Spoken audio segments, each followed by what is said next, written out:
श्री सांब शिवाय नमः, श्री गणेशाय नमः। श्री शिव महापुराण प्रथमा विद्वेश्वर संहिता अथ तृतीयो अध्यायः।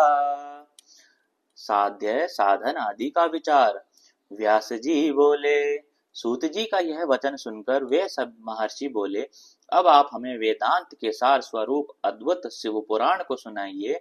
मुनियों का यह वचन सुनकर अतिशय प्रसन्न हो वे सूत जी शंकर जी का स्मरण करते हुए उन श्रेष्ठ मुनियों से कहने लगे।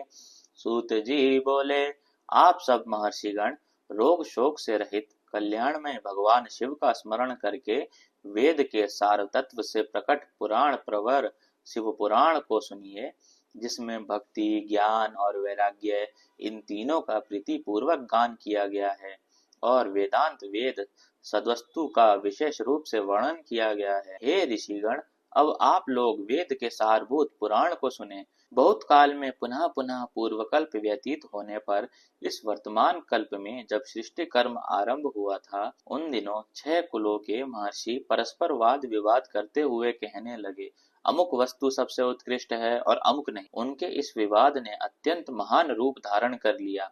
तब वे सब के सब अपनी शंका के समाधान के लिए सृष्टिकर्ता अविनाशी ब्रह्मा जी के पास गए और हाथ जोड़कर विनय भरी वाणी में बोले, हे प्रभु, आप संपूर्ण जगत का धारण पोषण करने वाले हैं तथा समस्त कारणों के भी कारण हैं। हम यह जानना चाहते हैं कि संपूर्ण तत्वों से परे परात्पर पुराण पुरुष कौन है। ब्रह्मा जी बोले, जहाँ से मन सहित वाणी उन्हें न पाकर लौट आती है तथा जिनसे ब्रह्मा विष्णु रुद्र और इंद्र आदि से युक्त यह संपूर्ण जगत समस्त भूतों एवं इंद्रियों के साथ पहले प्रकट हुआ है, वे ही ये देव महादेव सर्वज्ञ एवं संपूर्ण जगत के स्वामी हैं। ये ही सबसे उत्कृष्ट हैं। उत्तम भक्ति से ही इनका साक्षात्कार होता है, दूसरे किसी उपाय से कहीं इनका दर्शन नहीं होता।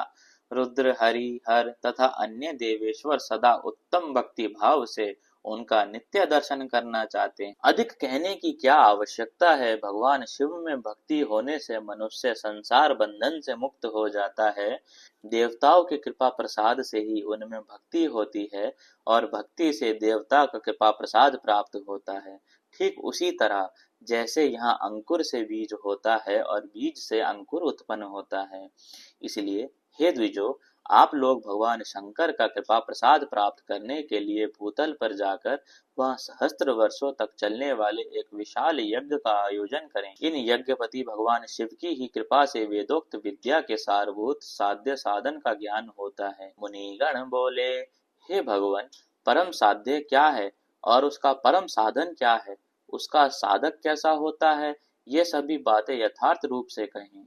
ब्रह्मा जी बोले, शिव पद की प्राप्ति ही साध्य है, उनकी सेवा ही साधन है तथा उनके प्रसाद से जो नित्य नैमित्तिक आदि फलों की ओर से निष्प्रह होता है वही साधक है।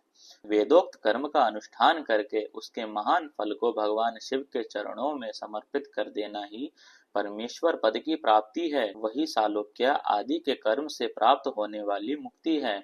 उन पुरुषों की भक्ति के अनुसार उन सबको उत्कृष्ट फल की प्राप्ति होती है। उस भक्ति के साधन अनेक प्रकार के हैं, जिनका प्रतिपादन साक्षात महेश्वर ने ही किया है। उसे संक्षिप्त करके मैं सारभूत साधन को बता रहा हूँ। कान से भगवान के नाम गुण और लीलाओं का श्रवण, वाणी द्वारा उनका कीर्तन तथा मन के द्वारा उनका मनन, इन तीनों को महान साधन कहा गया है। तात्पर्य यह है कि महेश्वर का श्रवण, कीर्तन और मनन करना चाहिए।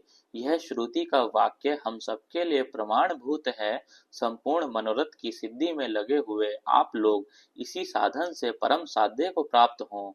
लोग प्रत्यक्ष वस्तु को नेत्र से देखकर उसमें प्रवृत्त होते हैं, परंतु जिस वस्तु का कहीं भी प्रत्यक्ष दर्शन नहीं होता, उसे श्रवणेन्द्रिय द्वारा जान सुनकर मनुष्य उसकी प्राप्ति के लिए चेष्टा करता है। अतः पहला साधन श्रवण ही है। उसके द्वारा गुरु के मुख से तत्व को सुनकर बुद्धिशाली विद्वान पुरुष अन्य साधन कीर्तन एवं मन की सिद्धि करें। क्रमशः मनन पर्यंत इस साधन की अच्छी तरह साधना कर लेने पर उसके द्वारा सालोक्य आदि के क्रम से धीरे धीरे भगवान शिव का संयोग प्राप्त होता है। पहले सारे अंगों के रोग नष्ट हो जाते हैं, तत्पश्चात सब प्रकार का लौकिक आनंद भी विलीन हो जाता है। अभ्यास के ही समय यह साधन कष्टप्रद है, किंतु बाद में निरंतर मंगल देने वाला है। इस प्रकार श्री शिव महापुराण के अंतर्गत प्रथम विद्वेश्वर संहिता में साध्य साधन विचार नामक तीसरा अध्याय पूर्ण हुआ। हरे नमः। ओम नमः शिवाय। हर हर महादेव।